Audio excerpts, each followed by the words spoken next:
경제 스케치북. 매주 새로운 정보와 참신한 시각을 전해드리는 홍종학의 경제 스케치북입니다. 오늘은 그 무더위를 씻어버리는 이순신 장군의 영화가 요즘 화제가 되고 있죠.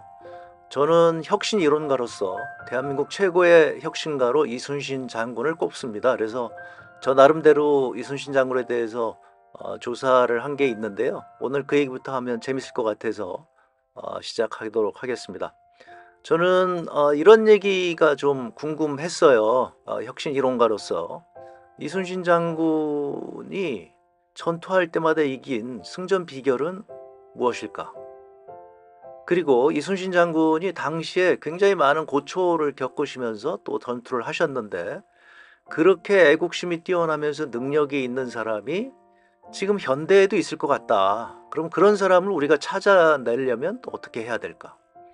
세 번째로는 이순신의 전승 비결을 우리가 계승하기 위해서 우리가 지금 해야 할 일은 무엇일까? 뭐 이런 얘기를 한번 해보도록 하겠습니다. 저는 첫 번째로 이순신의 승전 전략. 이순신은 많이들 알고 계시는 바하고는 좀 다르게 굉장히 용이 주도하신 분이에요. 그래서 용감하게 나가서 싸우는 스타일은 아니었던 것 같습니다. 출병을 하지 않습니다. 왜군이 경상도를 다 뭐 지금 도륙하고 뭐 난리가 났음에도 불구하고 이순신은 전황을 따지면서 그리고 끊임없이 정보를 수집하면서 그리고 출병하지 않습니다. 전쟁 초기에는 이제 전라 우수사였던 이혁기 부대가 도착하는 것을 기다리고 있었는데, 그래서 이제 한참 늦죠, 출병이. 그래서 이제 거의 뭐 왜군이 이제 파죽지세로 몰려 나가는데, 나중에 이제 결국 이혁기가 오지 않아서 혼자 출병을 합니다. 정유재란이 났을 때도 이제 선조가 직접 명령을 내리죠. 빨리 부산에 가서 그 왜군을 쳐라. 그런데 가지 않습니다. 그것이 이제 이순신이 옥고를 치르는 그런 원인이 됐는데요. 그런데 이순신이 그렇게 출병을 하지 않으면서도 나가서 싸울 때마다 이긴 그 전략은 무엇인가? 저는 저 나름대로 이순신은 이길 수 있는 곳에 가서 이길 시간을 찾아서 전투를 했다고 생각을 합니다. 흔히 가서 먼저 몰려갔다가 그리고 왜군을 유인해서 아군한테 유리한 장소로 와서 그리고 다시 포위를 하고 반격을 하고 이런 작전을 많이 썼던 거죠. 바로 내가 원하는, 내가 이길 수 있다는 확신이 들기 전까지는 전투를 하지 않았던 것 같습니다. 제가 왜 그렇게 생각하냐면, 바로 세계적인 그 육군에서의 최고의 혁신가로 알려져 있는 사람이 나폴레옹인데, 나폴레옹의 전략이 또 바로 그거였습니다. 나폴레옹이 전투를 하다 보면 나폴레옹이 막 도망을 갑니다. 그러면 상대편 장군이 보기에는 그 천하의 나폴레옹이 나하고 붙는다니까 겁이 나서 도망가네? 그래서 막 쫓아가죠. 근데 어느 순간에 나폴레옹이 딱 뒤로 돌아서서 자, 여기서 싸우자. 그러면 그것은 나폴레옹한테 굉장히 유리한 그런 장소에서 싸우는 것이죠. 그러니까 나폴레옹은 포를 높은 고지에다가 설치해 놓고 자, 여기서 싸우자. 그러면 높은 데서 포를 때리니까 이제 적군보다 사거리가 멀게 되고, 이것이 이제 이 가는 곳마다 나폴레옹이 승리하는 비결이었던 것이죠. 저는 또 이런 생각도 합니다. 지금 세계 최고의 전략적인 투자가가 워렌 버핏인데, 워렌 버핏이 그런 얘기합니다. 아니, 왜 매일같이 주식시장에 주식 투자하고 사고 팔고 하고 있느냐? 내가 가장 수익이 높을 때 들어가서 그때 투자하면 되는 거 아니겠느냐? 워렌 버핏은 그렇게 얘기하는 거죠. 그러니까 세상이 난리를 치고 모두 다 증권 투자하겠다. 그때는 시장을 빨리 팔아치우고 떠날 때다. 뭐 그런 얘기도 있죠. 대공황 당시에 어떤 사람이 구두를 닦는데 구두 닦기가 막 주식 얘기하는 걸 보고, 야, 이게 주식 더 이상 살 사람이 없겠구나. 그래서 주식을 팔고 그 다음에 대공황이 왔다. 그래서 그 사람은 이제 엄청난 부호로 남게 되었다. 뭐 이런 얘기들이 있는 것이죠. 그러니까 우리가 원할 때, 그 워렌 버핏이 얘기하는 건 그겁니다. 우리가 이길 수 있을 때, 수익을 낼 수 있을 때 투자를 해라. 그렇지 않다고 하면 그냥 인덱스 펀드에 투자해라. 그러면 그냥 평균은 가고 평균적으로 주식시장이 다른 금융상품보다 나으니까 그렇게 투자를 하되, 결정적인 순간이 오게 되면 그때 들어가는데, 그때는 언제냐면 사람들이 공포에 질려서 시장을 다 떠났을 때, 그때가 바로 우리가 시장을 이길 수 있을 때고, 그때 들어가라. 이게 워렌 버핏이 얘기하는 거죠. 이순신 장군의 전략도 저는 그거였다고 생각을 합니다. 내가 이길 수 있는 장소, 내가 이길 수 있는 때를 찾아서 그때 전투를 벌이는 거죠. 그때까지는 선조가 보기에 답답하고 주변 장군들이 보기에도 답답할 정도로 계속 따져보는 겁니다. 여기서 싸우면 이길까, 저기서 싸우면 이길까, 우리한테 유리한 게 무엇일까, 여기서 문제가 될 건 무엇일까, 이런 거죠. 저는 그것이 이순신의 승전 전략이라고 생각하고요. 그래서 우리도 이제 이런 비결을 다시 한번 생각해 봐야 되지 않나, 이런 생각을 합니다.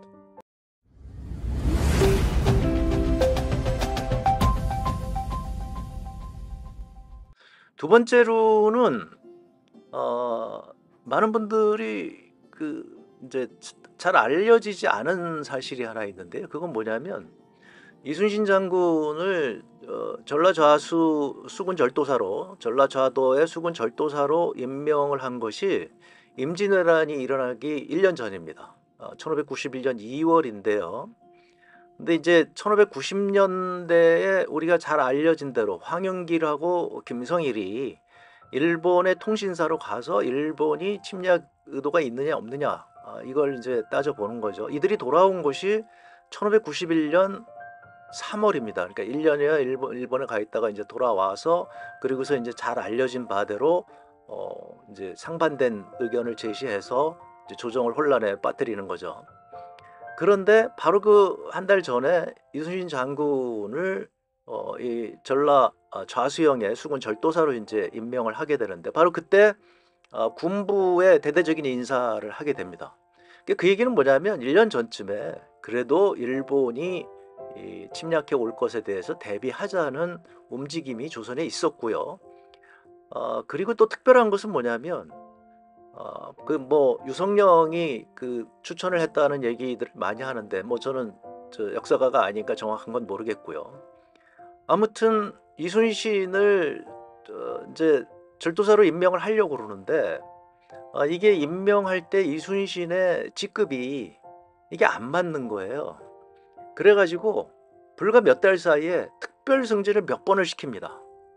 그래서 진도군수를 먼저 임명을 했다가, 또 가리포 수군 첨절제사 여기를 임명을 했다가, 이게 이제 품계를 올리는 거죠. 그러니까 저 품계 낮은 사람을 갑자기 올릴 수가 없으니까 이 품계를 막 바꾸면서 거기 부임지에 가지도 않고 그 다음에 또 올려서 이제 수군 절도사로 임명을 하는 거죠.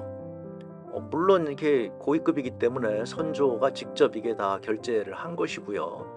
이것이 굉장히 놀라운 얘기입니다. 그러니까 이순신을 특별 승진을 시킨 거죠. 그러면 선조가 그때는 이순신을 총애를 했느냐? 그건 아니겠죠. 그래서 1년 전에 군부에 인사가 있고 이순신 같이 그래도 좀 능력이 있다고 하는 장군을 이렇게 아주 관행과는 다르게 특별 승진을 시키면서 그 요소에 이제 배치를 했던 것이죠. 그런데 재밌는 것은 뭐냐면, 이순신이 이제 현지에 부임하니까 가보니까 군기가 형편없는 거예요. 그래서 초도순시를 딱 하는데 군기가 형편없어서 거기 지휘관들을 다 처벌을 합니다. 그러니까 난리가 난 거죠. 또 반면에 이순신 장군이 이렇게 보다 보니까 당시에 녹도 만호 정훈 장군이 있었는데, 나중에 이제 장군으로 승격하죠. 이 녹도 만호 정훈이 있었는데, 이 사람은 나이도 이순신보다 좀 많습니다. 그런데 준비가 너무 잘 돼 있는 거예요. 그래서 이순신 장군이 아주 크게 기뻐서 그 다음에 동지로 여기고, 그래서 같이 전쟁을 준비했다는 얘기가 있거든요. 실제로 전쟁이 여러분이 아시다시피 실제로 전쟁이 나고서는 대부분의 군대가 왜군의 상대도 못 해보고 그냥 무참하게 무너졌습니다. 도망을 가든지 아니면 뭐 대적을 하게 되면 그냥 무참하게 패하는 이것이 지금 조선 정규군의 모습이었던 거죠. 그래서 나중에 이제 의병들이 나오고 승병들이 나오면서 이게 이제 이 관병들하고 좀 합쳐지면서 대응이 됐던 건데, 초기에는 이제 다 무참하게 무너졌던 거죠. 그 얘기는 뭐냐면 1년 전에 대대적인 군부 인사가 있었고, 그래서 뭐 특별 명령이 내려갔겠죠. 전쟁이 일어날지 모르니 준비를 해라. 그런데 준비를 안 한 거죠. 그리고 이순신만이 차근차근 준비를 한 겁니다. 뭐 다른 사람들도 전쟁이 올 거라고 그래도 또 이제 당대의 최고의 장군들인데 왜 준비를 안 했겠습니까? 준비를 했겠죠. 그런데 관료주의라고 하는 것이 이제 제 해석인데요. 그런 얘기를 제가 이렇게 그 역사책을 보다가 본 적이 있습니다. 어떤 분이 그렇게 해석을 하시던데요. 준비를 하려고 하면 너 왜 괜히 백성들 괴롭히느냐. 이제 백성들 데려다가 훈련을 시켜야 되는데, 아니 지금 저 농사 짓기도 바쁜 사람을 왜 괴롭히느냐. 그리고 이제 이렇게 군기가 약하니까 처벌을 하는데 이 장군 이거 안 되겠다 하면 막 상소가 올라가는 거죠. 그러니까 대부분의 장군들이 준비를 하고 싶어도 제대로 할 수 없었던 그런 상황이었다. 그런 상황에서 이순신은 좀 특별한 사람이었다. 이순신이 특별한 것은 그 이전부터 잘 알려진 것이죠. 그래서 당시에 당파 싸움이 꽤 있었는데 이순신은 어느 당파에도 속하지 않고 그리고 당시에 이제 그런 청탁 같은 것을 배격을 해서 큰 환영을 못 받는, 그래서 일종의 외톨이 같은 그런 장군이었다. 이렇게 잘 알려져 있는 거죠. 이렇게 싸움은 잘하는데 성격이 좀 그래서 이제 요직에 배치받지 못하다가 이제 전쟁이 임박해서야 그래도 이순신이 능력이 있으니 이제 추천을 받아서 이제 수군절도사로 가게 된 것이죠. 저는 여기서 이제 이런 생각을 하게 됩니다. 그래서 이순신만이 관료주의와 정면으로 승부하지 않았겠는가, 그런 생각을 한번 해보고요. 지금도 마찬가지로 지금 관료주의라고 하는 것이 굉장히 무섭습니다. 그래서 누가 열심히 하려고 하면 그러면 투서가 막 들어가거든요. 왜냐하면 그 이순신이 없다면 다른 조선의 장군들의 무능함이 그렇게 드러나지 않았겠죠. 그런데 이순신이 있음으로 인해서 이제 사람들이 왜 이순신은 저렇게 했는데 너는 왜 준비 못했어? 이렇게 되는 거죠. 제가 말씀드렸다시피 서머스가 없었다면, 지금 인플레이션이 온다고 경고하는 서머스가 없었다면 모두 다 그랬을 겁니다. 그거는 예상하지 못한 일이었어. 이거 벼락이었어. 그냥 어느 날 갑자기 예상치도 않게 마른 하늘에 날벼락이 내린 거야. 이렇게 얘기할 수 있었겠죠. 그런데 서머스 교수가 상당히 오랜 기간 동안 아니야 이거 좀 이렇게 가다간 인플레이션이 올 거야 이렇게 얘기를 하니까 이제 지금에 와서 보면 왜 서머스 교수가 그때 그렇게 합리적으로 얘기하는데 왜 그 얘기들에 대해서 귀담아 듣지 않았지? 이게 제가 보기에는 대부분의 조직에서 일어나는 일이 아닌가 이렇게 생각을 합니다. 그래서 열심히 준비하고 그 열심히 대비하고 열심히 공부하고 이러는 사람들을 이제 관료주의가 팽배한 그 조직에서는 자꾸 배척하려고 하는 거죠. 그래서 그런 사람에 대해서는 계속 모함이 가는 것이고, 그리고 이제 자꾸 쫓아내려고 하는 것이죠. 권력이라는 게 그렇게 무섭습니다. 그런 국가가 한 망할 때쯤 되면 바로 이런 충성스럽고 능력이 있는 사람들은 자꾸 배척당하고, 그리고 무능력한 사람들, 그리고 이렇게 몰려다니는 사람들, 이 당파 싸움이나 즐겨하는 사람들이 이제 권력을 잡게 되고, 그러면 이제 서서히 국가가 무너지는, 세상이 어떻게 바뀌는지도 제대로 대비하지 못하고 이렇게 되는 거 아닌가, 이런 생각을 이순신을 통해서 다시 한번 우리가 해보게 됩니다.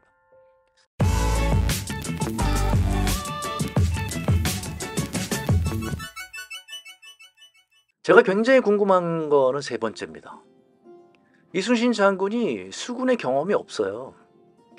잠깐 뭐 발포만 온 거요. 고흥 지역이라고 그러는데 거기 잠깐 그 근무한 경력밖에 없습니다. 그 대부분의 경우에 이분의 그 경력은 함경도 지방에서 여진족하고 싸울 때 아주 그때 전공을 많이 세웠다. 뭐 이런 얘기가 있습니다. 그때 이제 또 뭐 전공을 세웠는데 여진족에 이제 그 기습을 받아서 아군의 피해가 좀 났는데 당시로는 그렇게 아군의 피해가 나면 그것이 이제 장수가 책임을 지게 되어서 그때 이제 또 그 백의종군 하게 되고, 그러니까 이순신 장군은 이렇게 백의종군을 여러 번 하게 되는 거죠. 뭐 그런 상황에서 이제 자꾸 강등 당하고 이런 겁니다. 그러니까 육군의 그런 그래서 그 훈련을 하고 그다음에 경력을 쌓은 건 이해가 되는데 해군의 경력이 별로 없어요. 그리고 수훈절도사에 1년 전에 전쟁이 일어나기 1년 전에 임명이 됐어요. 그런데 그 놀라운 전략은, 그리고 병사들을 훈련시켜서 그렇게 세계 최고의, 뭐 당대로서는 뭐 그렇게 되겠죠. 그래서 최고의 수군을 만든 비결은 무엇일까? 저는 사실 아직 그 답을 못 찾았습니다. 그래서 이 답에 대해서 좀 아시는 분들은 좀 저에게 알려주셔도 좋겠고요. 다만 제가 주목해 보는 거는 이겁니다. 이순신만 보는 게 아니라 이순신이 그렇게 그 백전백승할 수 있었을 때 있었던 이순신의 사람들이 있죠. 이순신의 장수들이 있습니다. 그 대표적인 사람 중에 하나가 조방장 정걸장군인데요. 이 정걸장군은 사실은 이순신보다 나이가 뭐 굉장히 많은 분입니다. 나중에는 이제 팔순 때 뭐 은퇴했다고 하니까요. 그래서 이미 전쟁 중에 은퇴를 했는데 이 수군의 경력이 많아서 이순신을 찾아가서 뭐 이순신하고 만나서 그 이순신에게 이제 그 조언을 하는 참모의 역할을 하는 것이죠. 그래서 이순신의 굉장히 독특한 점 중에 하나가 예전에 이렇게 그 수군의 경험이 있는 그런 분들은 우리가 통상적으로 전임 장군들에 대해서 뭐 그렇게 조언을 구하는 경우가 별로 없거든요. 근데 이순신 장군은 그렇게 했다는 것이고, 그 주변에 바로 그렇게 나이를 가리지 않고, 아까 말씀드린 이제 정훈 장군도 나이가 한 3살 많은데 그 아주 준비를 잘하고 아주 용맹스러우니까 같이 논의하고 뭐 이런 그 장군들이 있었다. 그리고 이제 잘 알려진 나대용 장군이 있었죠. 그래서 이제 그 이제 거북선을 만들고 뭐 이런 장군들. 그다음에 송예립 군관 뭐 이런 분들도 있고, 또 이순신과 동명이인인 또 이순신이 있습니다. 이런 그 휘하 장군들이 있었는데 이 휘하 장군들과 사실상은 이 전략을 만들어낸 것이죠. 그래서 이들과 함께 최고의 백전백승의 전략을 만들어냈는데 그 비결이 저는 잘 안 알려진 것 같다. 이 부분이 바로 우리가 조금 더 연구를 해야 될 것이 아닌가 이런 생각이 들고요. 저는 이걸 현대로 해석하면 이렇습니다. 제가 뭐 정치 지도자든 아니면 어떤 기업이든지 간에 그 조직을 평가할 때 그 리더도 중요하지만 그 리더와 같이 있는 사람이 누군가 이것을 보게 됩니다. 그러니까 예를 들면 현 정부라고 한다면 대통령이 있는데 대통령 주변에 누가 있는가? 그게 바로 이 정부의 그 능력이라든가 뭐 국정운영 능력이라든가 이런 것들을 보게 되는 거거든요. 그러니까 지금 우리는 너무 그렇게 어떤 주인공 중심으로 이렇게 얘기를 해서 누가 뭐 영웅적인 뭐 어떤 결단을 내려서 뭘 했다고 생각을 하지만 그게 아니라 실제로 조직을 운영하는 데 있어서는 그런 참신한 아이디어를 제공하는 사람이 있고, 그것이 조직에서 좋은 아이디어들이 잘 채택이 되어서 그래서 이제 그것을 실행시킬 때 그 조직은 좋은 조직이 되는 것이죠. 그러니까 여러분들이 한번 보시기 바랍니다. 그래서 정치 지도자 옆에 누가 있는가? 뭐 현 정부뿐만 아니라 이전 정부에 누가 있었고 또 그전 정부에 누가 있어서 그런 정부들의 어떤 성과를 냈는가? 그러니까 우리는 통상적으로 그렇게 인제 참모 그룹이라든가 아니면 누를 도왔던 이런 사람들은 "이게 내 공입니다." 이렇게 얘기를 하면 그 지도자한테 좀 누가 되는 것 같아서 그런 얘기들을 잘 안 하죠. 근데 그러다 보니까 이게 조직에 바로 이렇게 혁신하는 데 있어서는 우리가 '교훈을 많이 얻지 못한다.' 저는 이렇게 생각을 하는 거죠. 이순신이 최고의 그 전략을 만들어 냈다면 뭐 스승이 있든지 아니면 동료가 있든지 아니면 이순신이 어떤 계기를 얻어서 어떤 책을 보고 했다든지 뭐 이런 게 있을 거고요. 바로 그와 같은 것이 지금 우리가 계승해야 되는 굉장히 중요한 것인데 이 부분은 지금 빠져 있다. 그냥 이순신이 용감하게 나가서 이겼고 그때 있던 어떤 전략을 썼다. 하객진을 썼다. 하객진이 어디서 왔냐는 말이죠. 이 하객진이라는 아이디어를 처음 제공한 사람은 누구인가? 이런 것에 대해서 우리가 좀 관심을 가져야 되고 이것이 혁신 조직을 제가 공부할 때 바로 얘기를 하는 게 그겁니다. 그래서 어떤 조직이 잘 되게 되면 그 조직이 잘 된 그 비결에 그 아이디어는 누가 냈고 처음에 생각할 때 터무니없다고 생각하는 아이디어가 어떻게 실행이 되었는가 그리고 그 실행이 될 때까지 얼마나 어려운 점이 많았겠는가.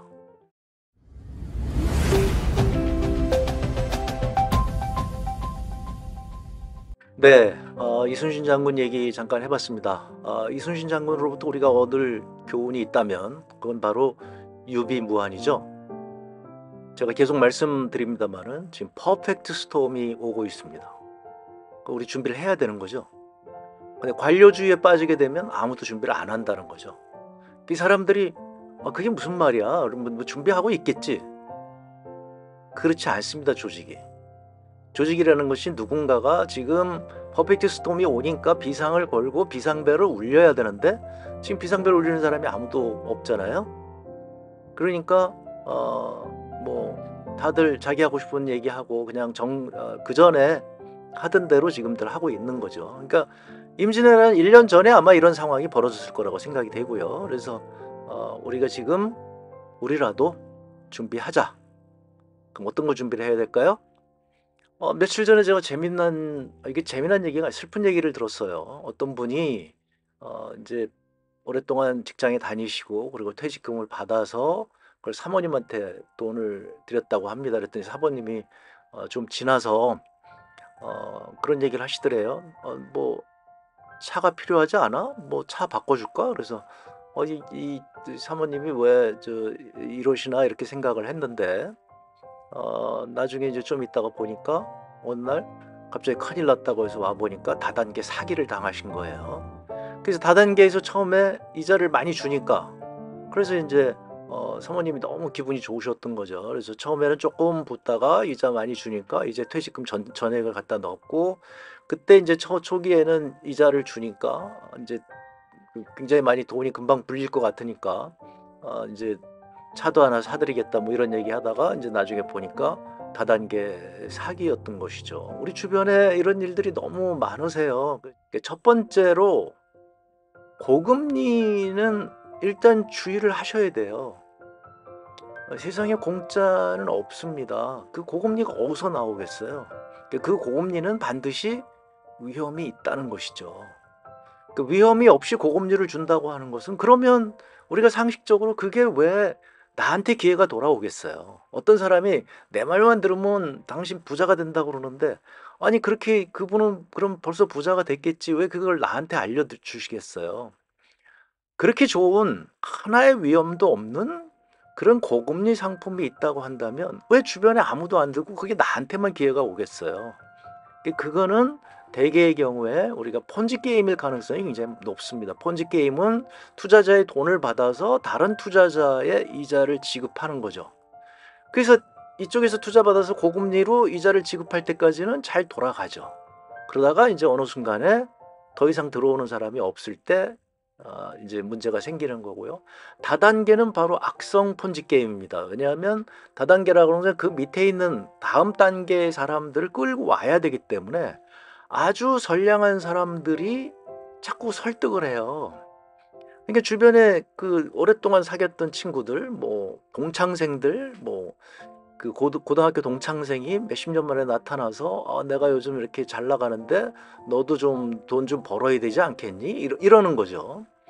그러니까 자기랑 친했던 사람들이 바로 옆집에서 오랫동안 살았던 사람들이 이렇게 음, 너 나 잘 알지? 나 이렇게 이런 거 내가 지금 권하는데 한번 해보지. 여기에 이제 당하시는 분들이 굉장히 많은 거죠. 따라서 고금리 상품은 일단 정확하게 알지 못하시면 가입하지 않는 게 맞습니다. 금융기관, 네, 그래서 공식 금융기관을 다니시는 거죠. 그런데 공식 금융기관도 그렇게 다 믿을 만한 건 아니에요. 그래서 어떤 분들 보면 제가 또 답답하신 분들이 좀 있는데요. 최근에 제가 어느 신문을 보니까 지금 금융기관에서 좀 뭐 이렇게 자꾸 채권을 사라고 권유를 한다고 합니다. 근데 우리가 이제 상식적으로 생각을 해보자고요. 지금이 이자율이 꼭대기라면 그러면 지금 채권을 사는 게 맞습니다.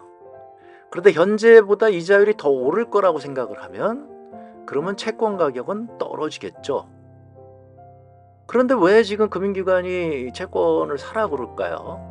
첫 번째는 이자율이 정점일 거라고 생각을 해서 얘기할 수 있습니다. 뭐 틀림없이 그래요. 지금 우리가 아다시피 지금 전 세계적으로 미국도 그렇고 우리나라도 그렇고 이제 바닥을 찍었다. 이제 올라갈 것이다. 뭐 인플레이션도 바닥이다. 인플레이션도 꼭대기다. 이제부터 떨어질 것이다.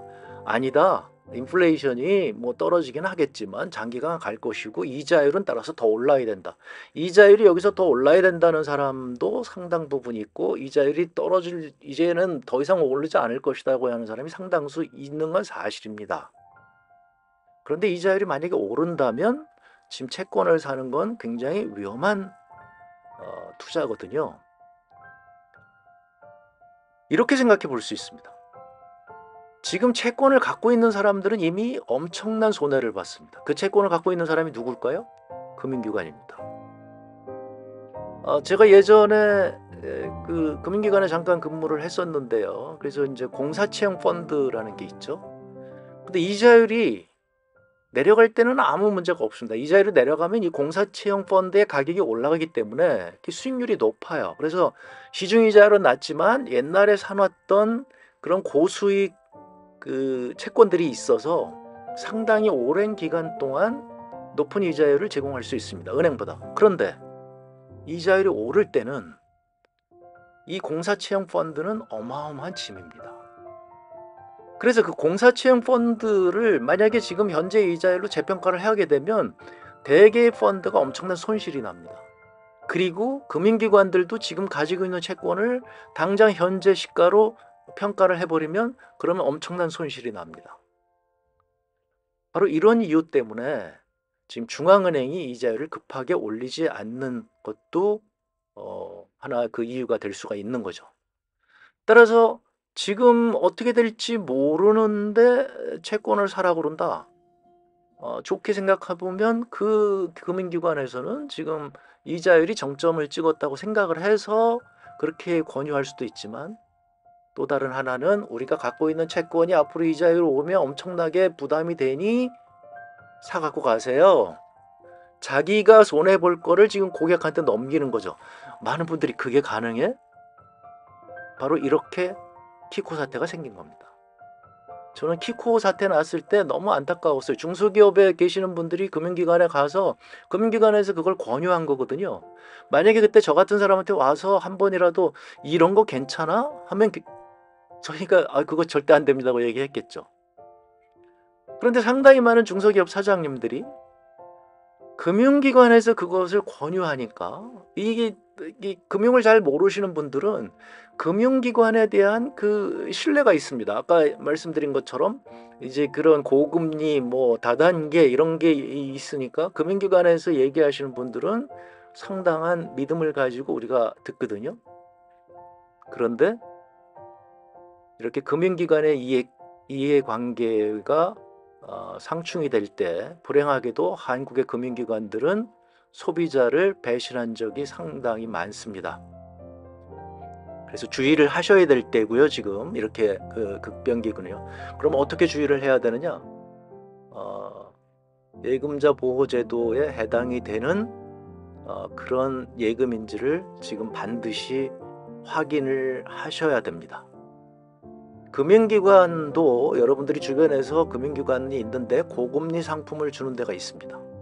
그러면 반드시 확인을 하셔야 됩니다. 이 고금리 상품은 예금자 보호가 되는 것이냐, 그것을 반드시 고려를 하셔야 됩니다.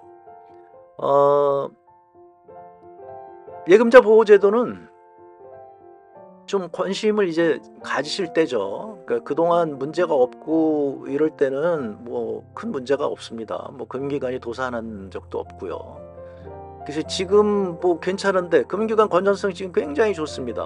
한국은행에서 금융안정보고서라는 것을 내고 있는데요. 금융안정보고서에 의하면 지금 굉장히 좋습니다. 우리 금융기관들이 지금 뭐 문제가 되는 금융기관들이 별로 없습니다. 그런데 최근에 지금 저축은행의 부실률이 조금씩 높아지고 있다. 하지만 뭐 전반적으로는 우리 그 건전성 기준에 의한 다 밑이기 때문에 괜찮습니다. 그런데 현재보다 상황이 좀 더 나빠지게 되면 어떤 상황이 벌어질지는 아무도 모르는 거죠. 그럼 그때를 대비하시라고 있는 게 예금자 보호제도입니다. 근데 예금자 보호제도는 동일한 금융기관 내에서 개인별 원금과 이자를 합쳐서 5천만 원까지만 보호를 합니다. 그러니까 여러분들이 5천만 원씩 나눠서 예금을 하시면 됩니다. 저축은행도 뭐 그냥 고금리를 주니까 이제 거기 가서 5천만 원씩 이상은 하지 마시고 5천만 원씩 하시고요. 저축은행보다 더 금리를 높이 주는 곳은 여러분들이 한번 확인을 해보셔야 된다는 얘기입니다. 이게 이 지금 예금자 보호제도의 대상 예금이냐. 여기 지금 아마 이 방송을 보고 계시는 분들은 다 알고 계실 건데요.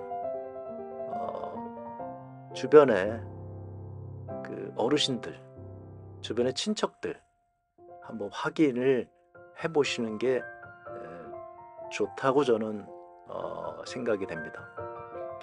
지금 이 예금자 보호제도로 인해서 이게 사실은 문제가 좀 있습니다.